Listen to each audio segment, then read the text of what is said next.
peculiar apparatus," said the officer to the traveler, gazing with a certain admiration at the device, with which he was, of course, thoroughly familiar. It appeared that the traveler had responded to the invitation of the commandant only out of politeness, which he had been asked out to attend the execution of a soldier condemned for disobeying and insulting his superior. Thus are the first couple sentences of In the Penal Colony, one of Kafka's probably most cutting edge. I don't know how to describe it exactly without being too. I mean, I'm gonna give away spoilers anyway. So spoiler alert, but probably decisive. I think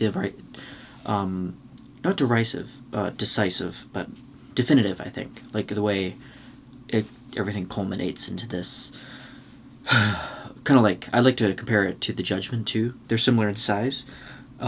It's a short story. They're both short stories, and they both take about the same time to about not that long, maybe an afternoon hour reads. And they both really have that punch. Like there's like both In the Penal Colony and the Judgment have this like a lot of kind of not lackadaisical, but just kind of like anticipatory, kind of like calm, where you're just kind of like waiting, and then out of nowhere it's just like whoa. So yeah, there's Penal Colony concerns four characters.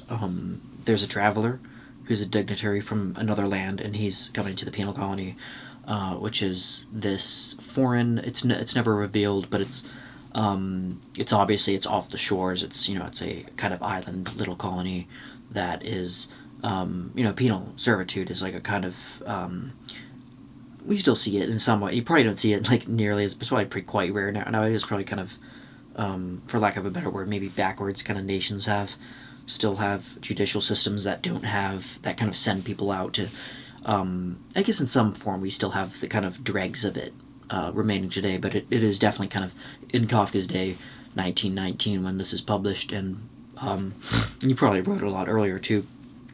And a lot of like Kafka's stuff too wasn't save for this one, probably wasn't published until after his death in 1924, I think.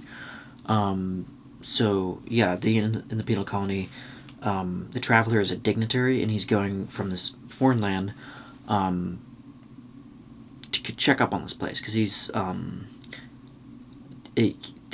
he's curious about like what's going on and like how they operate, and are they even operating within the boundaries and stipulations that they're given, or are they but a lot of it is assumed, like you're not like quite a lot of is left up to interpretation, which I love. Like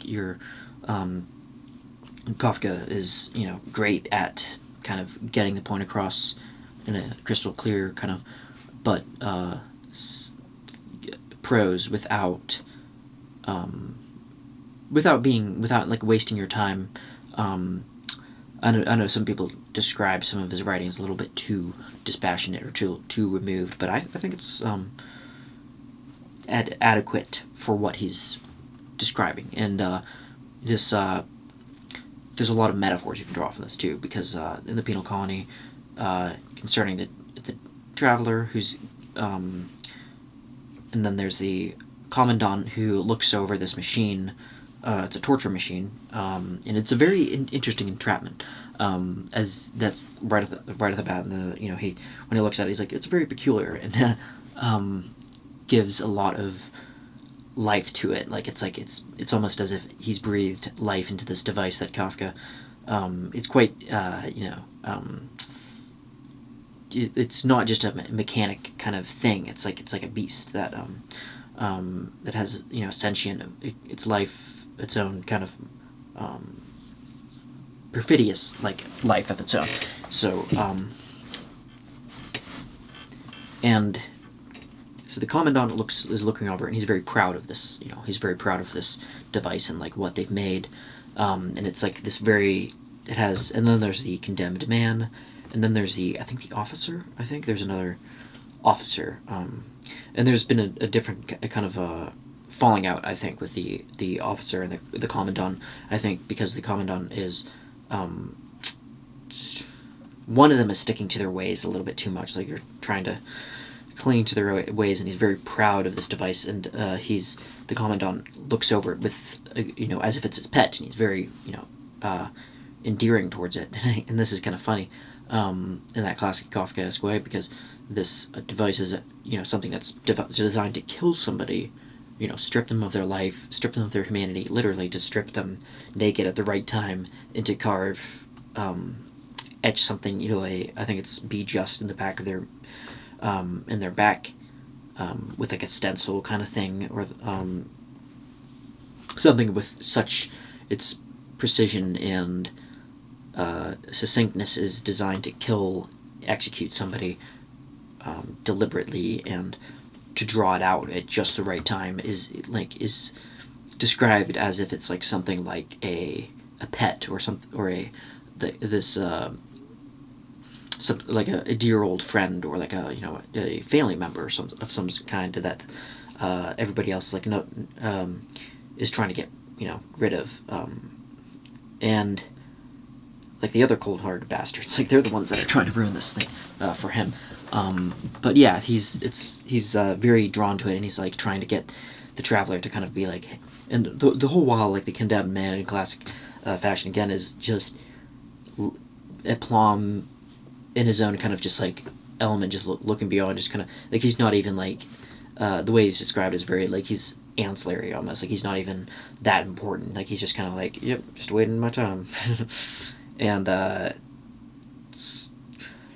at least that's kind of how I imagine him to be, because despite me reading this twice, I actually kind of lost on the exact details, but I do remember that the condemned man is like awaiting his time with a certain stoical expression, or expressionless kind of voided face, in it, like, and he's just the commandant is begging at some point the traveler to like be an intercessory, to kind of show up at with him, and to stay in the penal colony, to try to convince the officer that the machine is like it's shouldn't be deconstructed and decommissioned as planned, and but it should be like kept, and should be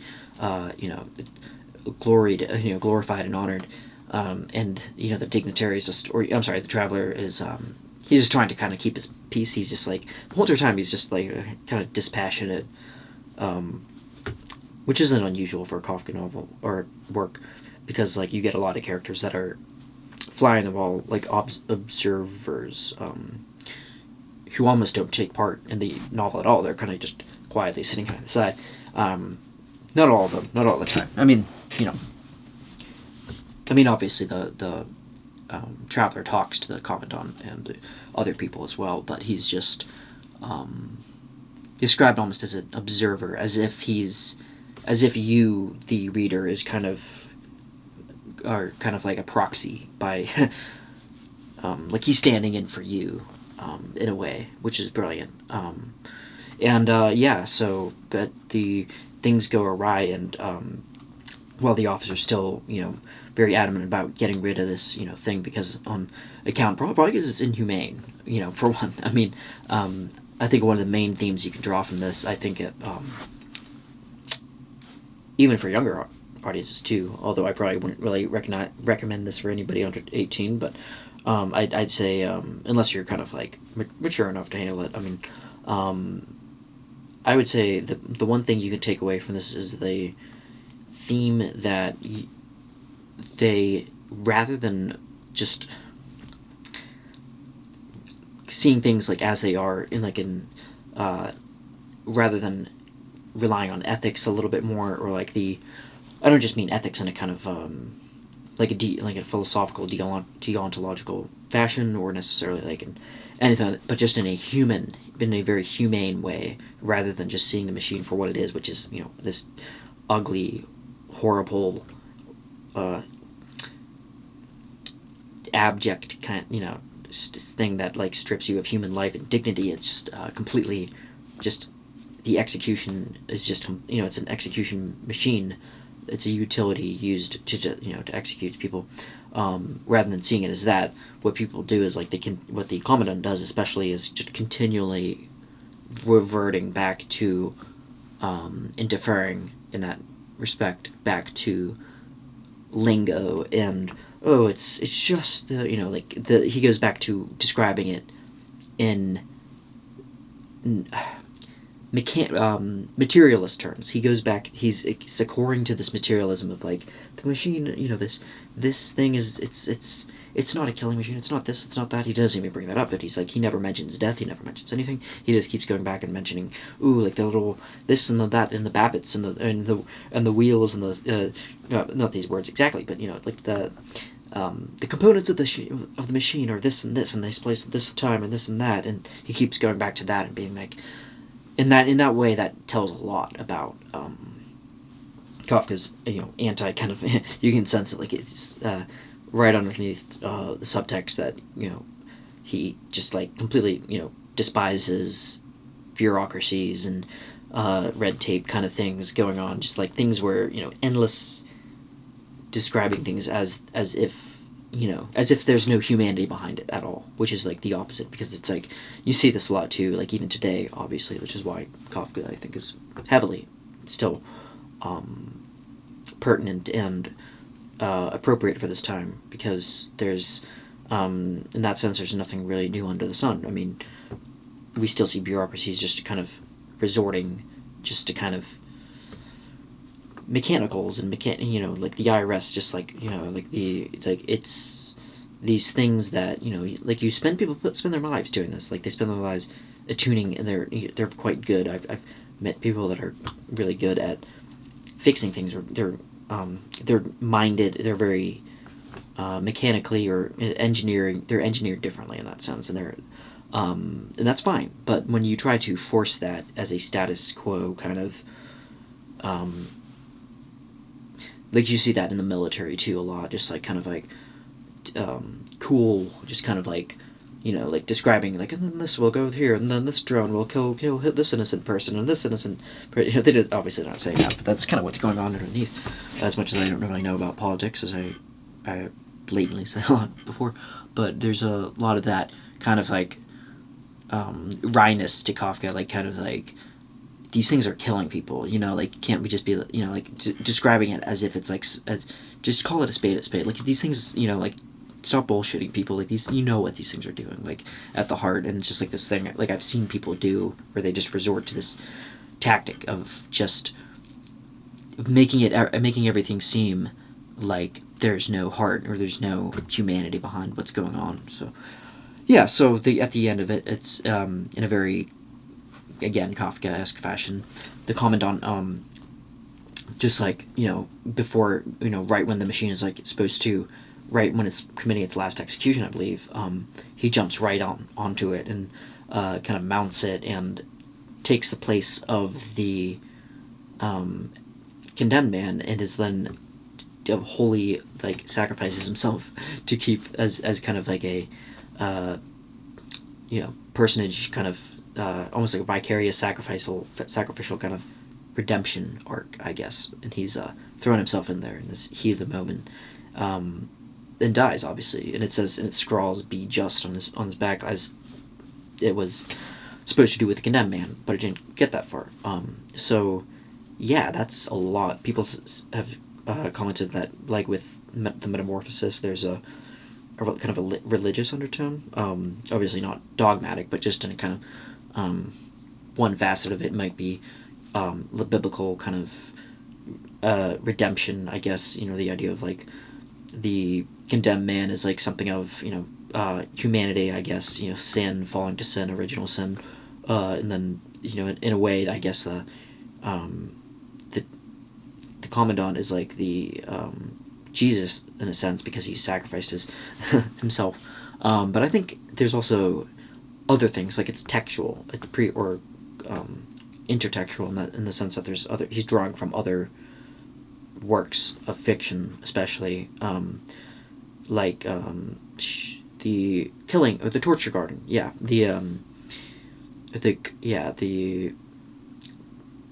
by Octave Octave Murrow, I think. That I think he took a lot from. It's a kind of decadent fiction work that I think was maybe early 1900s, and yeah, it has a lot of the same themes of torture and execution, and except in the kind of in this kind of like you know, Marquis de Sade style kind of garden that's like enclosed and isolated, and that these two like lovers, I think they ensconce themselves in, and yeah, definitely not for everybody. I've probably could reread that, but there's definitely some parallels there. But yeah, that's what I like about Kafka too, is that there's so many different, you know,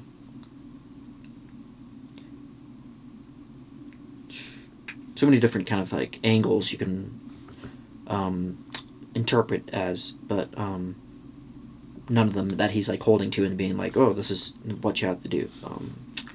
But yeah, in the penal colony. So check it out. It won't take you long to read. And yeah, let me know what you think.